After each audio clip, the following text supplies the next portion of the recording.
as we land the plane on the first point, the major point, talking about the match week 38, the big question I have for you, Kyle. How do you plan? How do you plan on snatching this Premier League away from Manchester City next season? Same exact approach we took this season and the year before and the year before. The only reason we finished so far behind last year was because of the injury stuff.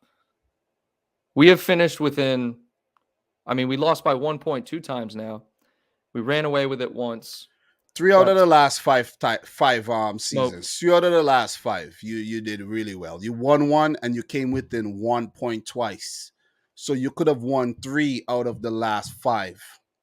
There's literally nothing we can do with the exception of, I just feel like there's a lot to be said for team chemistry and then building for the future. We don't need, could we? Sure.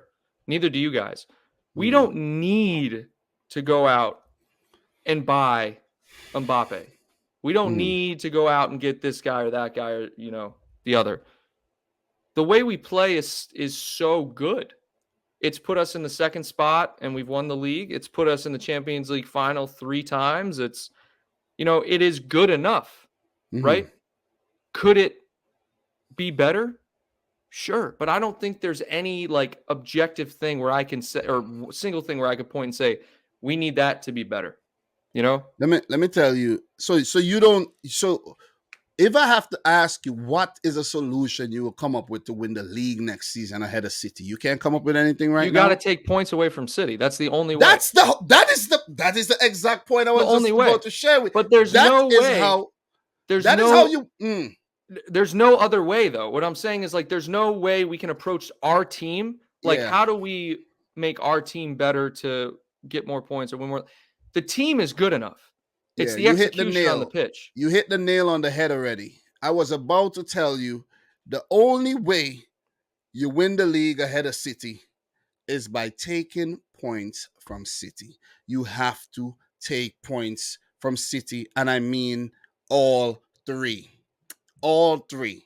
Not get 1 and give 1. Take all 3 points. And if you had taken all 3 points this season in just one of those games, you won the title. It boils down to that. Forget about the people talking about the Everton handball, people talking about you drew to Brighton and Brentford and Spurs and Chelsea. Forget about all of that. City did the same BS against a lot of teams, right? Yeah, and that's what people like to do. They like to cherry pick situations where, so for example, the handball, they say if that handball was given, we probably could have won the league. True.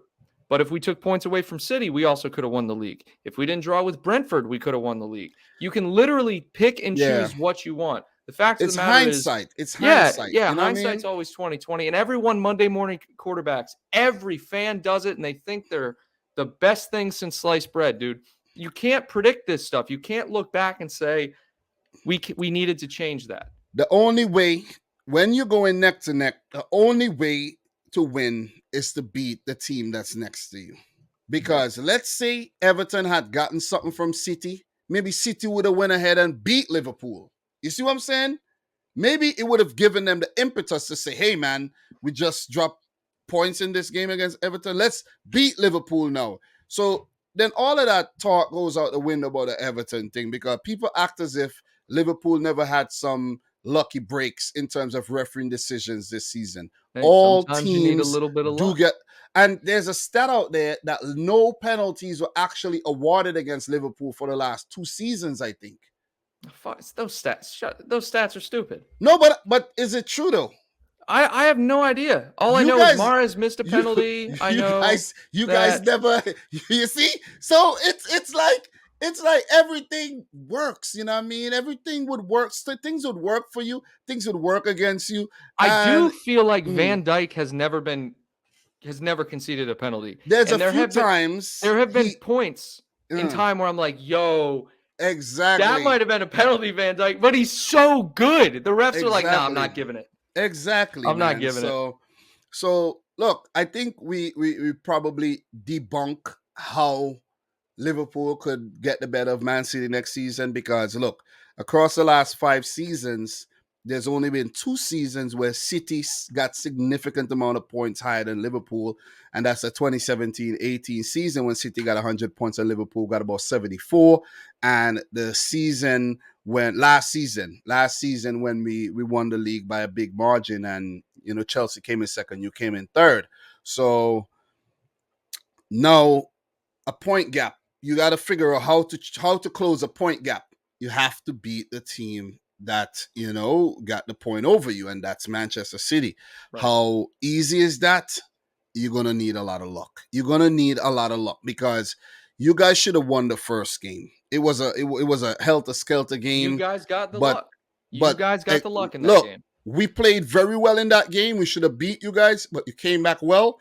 And that Fabinho, that block by Rodri, man. We will talk about the players and everything and go into individual players and everything in future trophy talks and all of that. If we go into all of that right now, we take 5 hours. But Rodri has been immense for us this season, and it goes back when you think about that big block. Fabinho, the goal was gaping. Surely Edison would never stop that. Never. And Rodri to the rescue, man. So look. Don't go cherry picking on me, man. For me now, how do I stay ahead of Liverpool? Look, I just have to not lose. And next season, what we need to do is when we have Liverpool, we need to do them exactly what we did to them in the 2019-20 season. 2019, when we went to Anfield and we destroyed you. That's what we need to do. Gundogan destroyed us. That was what? That was a 2020, 2021. The 2019-20, you won that. You won that when the pandemic came in. Yeah, 2021. Exactly, 2021. It's 2021. That's how we need to stay ahead of you, though.